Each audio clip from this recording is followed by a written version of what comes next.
Devocional. A coragem do guerreiro.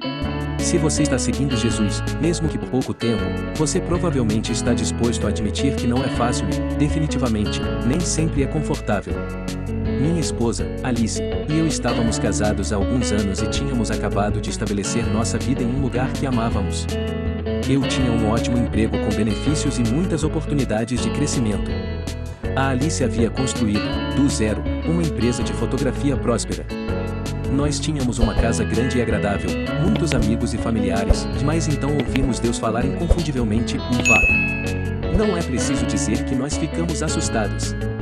Eu havia crescido na cidade em que vivíamos, e ambos estávamos confortáveis e confiantes em nossas carreiras, onde acreditávamos que seríamos bem-sucedidos.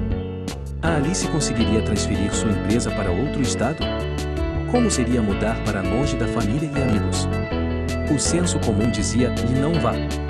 No decorrer de vários meses, no entanto, sinais consistentes de Deus solidificaram seu plano, fomos chamados para partir. Nós colocamos nossa casa à venda, pedimos demissão e Deus começou a prover de formas que não faziam sentido. Gideão teve uma história similar. Um anjo do Senhor foi a Gideão e falou com ele que Deus o tinha escolhido para derrotar os midianitas que estavam oprimindo os israelitas. Mas Gideão era o mais jovem de sua família, do menor clã, e Midian era muito maior e mais forte que Israel.